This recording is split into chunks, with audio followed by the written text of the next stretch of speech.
we recently released a book called Farsight that aimed to chronicle the stories of past high school students to current students. And our goal with this was to raise funds to help underprivileged youth. And now with our current project, we want to take what we did to the next step and build on it further.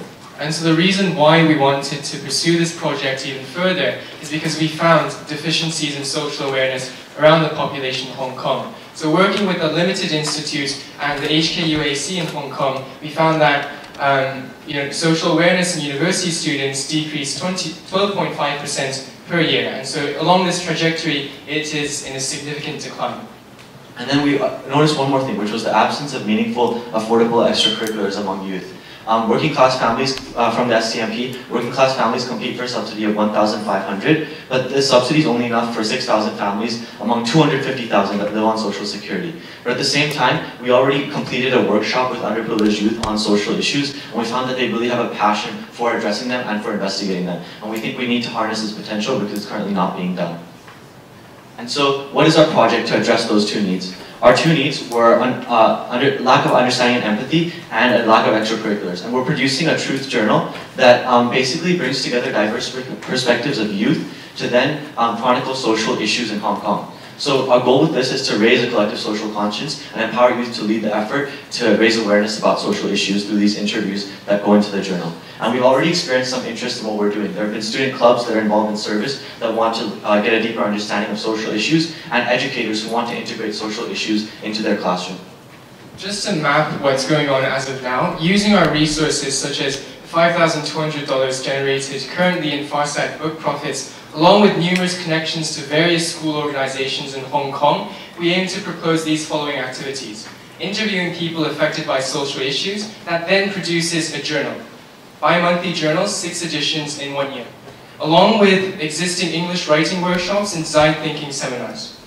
So through those journals, we hope to give the students that we're working with more extracurricular opportunities, but also increase their English abilities and give us advocacy opportunities to gain deeper awareness of the social issues. And so our key performance indices that we currently have are the number of underprivileged youth we get involved, their average duration of involvement, and the number of general public exposed to social issues through our journal. And just to go over our financial status and budget, as of now we've generated $5,200 in Farsight book sales. Projected revenue is profits is $8,460 for the current 47 subscribers we have for the journal editions. However, should we be able to sell all of Farsight books and the journal editions, we're projected for $36,000 annually. So right now, to make it clear, we've just sold a few so far, but annually we hope to raise this much to continue to fund our operations. And so this is what our next steps are. In terms of the interviews, we're going to start with a few NGOs and cover 2 social issues with 2 NGOs each for the first 2 months, and then continue after that. And throughout the process, we're going to have events that train the youth on necessary skills like design thinking to interview for empathy, and English workshops and writing workshops. And also, we're going to continue enhancing and expanding our audience for who reads the journals. So we're going to start with students, then move on to educators, and then other concerned individuals. And all the while, we're going to have our sales that we mentioned from before, developing our journal further and getting feedback, doing advocacy for the issues that we're working on, and recruiting more youth to participate. And so to go over my mentors and the current team that we have Mr. Calvin Chung from the Unlimited Institute, Michael Baker, Humanities Instruction HKS, and Ms. Ada Yip from the Education for Good.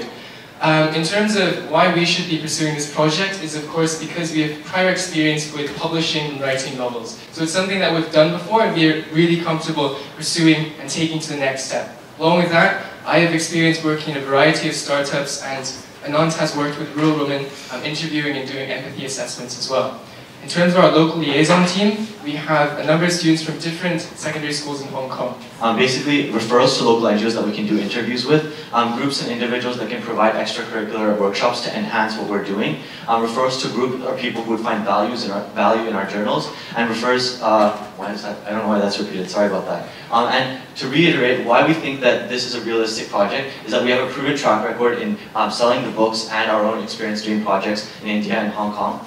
And in terms of, again, we have a realistic implementation timeline. A number of elements are already in place and are going forward as of now. We just really need the support and the connections necessary to boost this project to the next level. Thank you. Thank you.